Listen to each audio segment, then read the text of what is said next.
jumpa lagi di channel Cisan Kasih. Kali ini Cisan akan menceritakan alur drama Korea berjudul The Chairman of Class. Di video ini ada seorang pria yang sedang melatih anak buahnya. Tiba-tiba putranya datang dalam kondisi wajah yang babak belur. Otomatis bapaknya terkejut melihat wajah bonyok putranya yang bernama Pihi dan meminta anaknya untuk memberitahu siapa pelaku yang telah memukulinya. Langsung aja si Pihi mengajak bapaknya beserta para pengikutnya ke sebuah klub karaoke untuk menemui si pelaku. Setelah tiba di lokasi, ditunjukinlah orang yang mukulin si Pihi yang tak lain adalah si Isu yang sedang karaoke. Lagi asik-asik bernyanyi malah dimatiin, otomatis si Isu kesel dong. Bapaknya si Pihi yakin bahwa anaknya nggak mungkin mukul duluan kalau orang lain nggak mulai duluan. 아저씨네 금쪽이가 선빵 깠거든요. Tetapi si Isu langsung menjawab bahwa si Pihi lah yang memulai duluan dan akhirnya si Pihi mengakui bahwa dialah yang mulai duluan. 예, 선빵 날렸습니다. Yang membuat bapaknya tak habis pikir kalau anaknya yang mulai duluan, kenapa si Isu tidak terluka sama sekali. Bapaknya sangat malu karena anak pelatih yang sok hebat bisa terkalahkan. Si Isu yang gak mau meladeni mereka pun hendak pergi. 전 바빠서 이만 가보겠습니다. Namun bapaknya si Pihi menghalangi Isu pergi dan memintanya duduk. Si Isu tetap menolak, tapi bapak-bapak itu dengan sombongnya ingin menunjukkan trik bela diri klasik alanya dengan mengerahkan anak-anak buahnya yang melawan si Isu. Tapi sayang sekali anak buahnya tidak ada satupun yang bisa mengalahkan Isu. Si Isu langsung meremehkan bapaknya Pihi karena terlalu lemah jadi guru. 선생님들 너무 싱겁다. Lalu bapaknya si Pihi menawari si Isu untuk bergabung dengannya, tapi si Isu menolak karena nggak berminat sama sekali. 돈은 저도 많거든요. Setelah meninggalkan gerombolan orang yang dianggapnya tidak penting, Isu berpapasan dengan gadis cantik bernama Hang Batang yang kebetulan diajak temannya karaoke dan dikejutkan dengan penampakan di depan mata mereka. Keesokan harinya Isu bertemu dengan Pak Huang selaku pengacara ayahnya. Pak Huang mengatakan bahwa ayahnya telah meninggal, tapi meninggalnya ini di privasi. Isu cukup terkejut karena setelah sekian lama enggak jumpa sama ayahnya, dia mendengar kabar bahwa ayahnya itu sudah tiada karena kebetulan Isu dan ayahnya emang gak akur. Ayahnya Isu memberikan surat wasiat untuknya. Surat wasiat itu berisikan bahwa SMA Belhi telah diwariskan sama si Isu. SMA itu adalah SMA yang paling bergengsi di sana dan juga menghasilkan lulusan-lulusan terbaik yang berhasil masuk di universitas yang bergengsi juga. Awalnya Isu menolak, kenapa harus sekolah yang diwariskan untuknya? Kenapa tidak yang lain seperti hotel, tempat hiburan, kalau perlu uang tunai? 아니 왜 하필 학교를? Isu cukup trauma dengan sekolahan. Setelah menolak, lalu dia beranjak pergi. Tapi setelah dia pikir-pikir lagi, akhirnya dia mau menerima tawaran itu. Dan karena dia berpikir kalau misalkan dia jadi presidir, dia pasti bakal bisa berbuat seenaknya. Namun tak semudah itu, ada syarat untuk menjadi presidir di sekolah itu. Syarat itu adalah dia harus berasal dari lulusan sekolah itu. 하여튼 꼰대들 학벌은 더럽게 따지네. 내가 고분고 Jadi mau nggak mau, Isu harus menjadi siswa di sekolah tersebut. Walaupun dia bilang dan berencana bakal menghancurkan reputasi sekolah itu untuk mencoreng nama baik ayahnya. Dan beberapa guru di sekolah itu sebenarnya masih berstatus guru honor. Mereka berharap bakal diangkat jadi guru tetap. Dan mereka mendapatkan kabar bahwa presiden mereka yang lama itu sudah meninggoy dan bakal digantikan oleh presiden yang baru. Ketika mereka lagi asyik berbincang-bincang, tiba-tiba Isu muncul.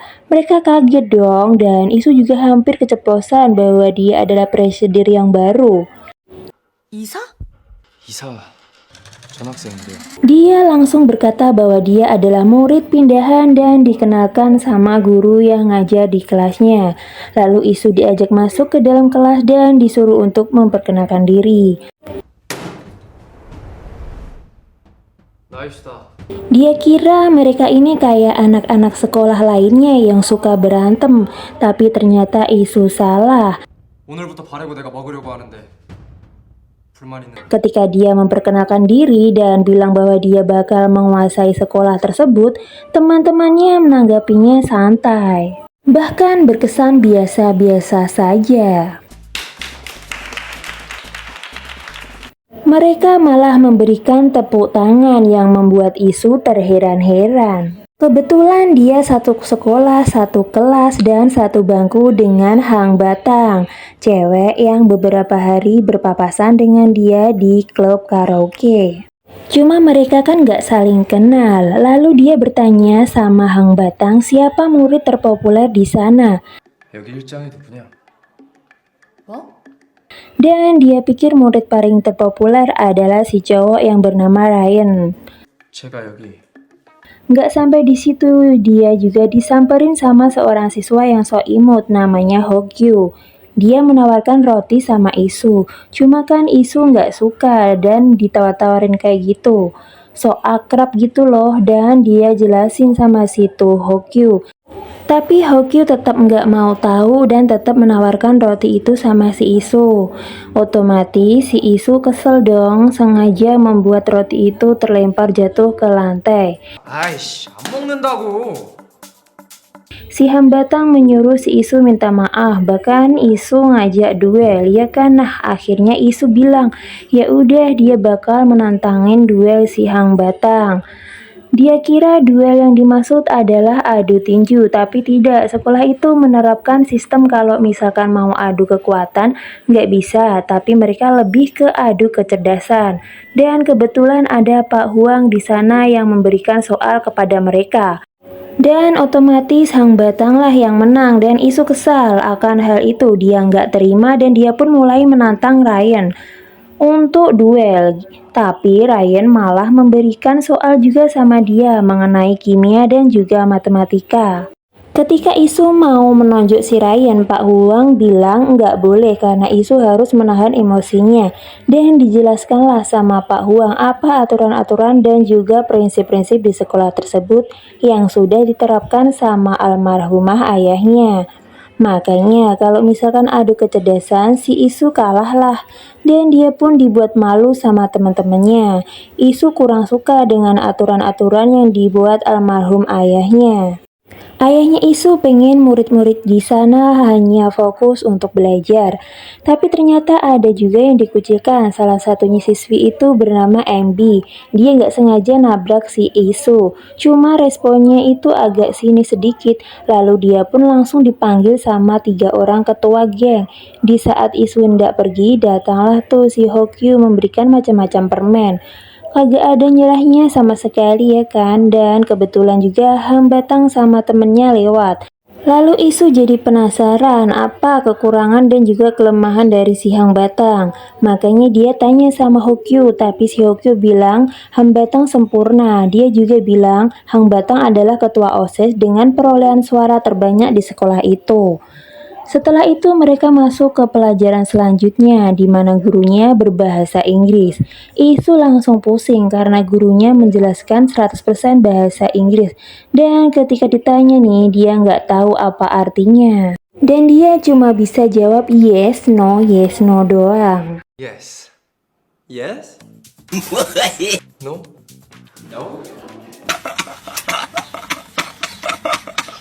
Akhirnya pertanyaan pun dijawab oleh Hang Batang dan langsung mendapatkan jempol dari gurunya.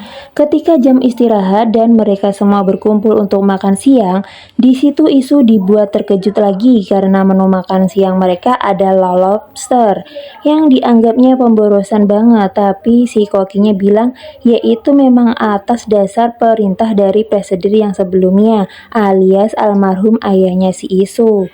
Lagi-lagi Hokyu mendekati Isu karena dia pengen banget berteman dengan Isu. Tapi Isu tuh malas berteman dengannya. Tiba-tiba saja si Hokyu naruh lobster di piring Isu dan meminta Isu untuk nyobain lobster itu. Karena menurut Hokyu lobster itu sangatlah lezat. Dan ketika Isu mencicipinya, dan benar saja dong, dia langsung serasa melayang karena lezat banget tuh lobster di mulutnya. Itulah makanya Hokyu menjelaskan bahwa mereka itu kayak senang banget ketika mereka lagi makan siang. Ini adalah kepala sekolahnya. Saat ini dia sedang menikmati hari-harinya tanpa perintah dari sang presidir. Lagi enak-enak main golf, tiba-tiba presidir baru telepon dia. Siapa lagi kalau bukan si Isu. Tapi si Isu merahasiakan identitasnya dengan tidak memperlihatkan wajahnya. Si Isu protes tentang menu makan siang lobster sekolah itu dan mendadak meminta kepala sekolah menggantinya besok. Panik dong, otomatis kepala sekolahnya menolak, salah gak nolak juga perintah terlalu dadakan. Dan bener aja, keesokan harinya beneran diganti menu makanannya sampai-sampai mirip makanan militer dan diawasi oleh tentara. Gokil banget sih. Tentu saja semua murid protes dan gak mau makan dan meminta mengganti makanan kayak yang sebelumnya. Cuman kan kagak bisa karena itu udah aturan dari presidir yang baru. Terus si ketua geng jahat itu yang bernama Sera marah-marah dan dia sama gengnya pun pergi dari sana dan ngelawan itu tentara. Hang Batang juga udah mencoba protes ke ruang presidir sampai-sampai menggedor-gedor pintu ruang presidir, tapi gak dibuka juga. Dan yang lebih membuat Isu heran, di halaman sekolah si Sera, si geng sekolah itu mengundang koki hotel milik ibunya. Tentu saja sama ibunya langsung dikirim ke sana untuk memasak lobster untuk mereka. Kebetulan pas mereka lagi makan, lewatlah si Embin. Karena Sera dan gengnya itu kurang suka sama dia, jadi mereka suruh si Embin ke sana dan langsung dipermalukan. Jadi awalnya si Embin akan ditraktir sama si Sera, tapi besoknya harus si Embin yang naktir mereka. Dia kan gak banyak uang karena kebetulan ayahnya si Embin itu bekerja di perusahaan orang tuanya si Sera. Makanya dia kayak gak suka sama si Embi dan menganggapnya rendah. Si Sera menyuruh si Embi tersenyum dan hormat sama dia, sama seperti yang dilakukan ayahnya selalu membungkuk ketika bertemu si Sera. Emang ya, anak orang kaya satu ini bener-bener sok banget. Si Embi gak mau melakukan yang si Sera perintahkan, lalu datanglah Hang Batang di sana untuk melerai mereka. Kemudian si Embi langsung pergi, tanpa mereka sadari si Isu sedari tadi memperhatikan ulah mereka semua. Belum puas menghina si Embi, si Sera kini menghina si Hang Batang. Tapi si Hang Batang malah santai dan bilang terima kasih. Otomatis si Sera emosi dan pengen mukul si Han Batang, namun teman-temannya segera menghalanginya. Ternyata si Sera adalah saingan si Han Batang waktu pemilihan ketua OSIS dulu. Kembali ke si MB nih guys, sepertinya dia sudah putus asa dan naik di atas gedung paling tinggi di sekolah itu. Wah, jangan-jangan dia mau bunuh diri, astaga.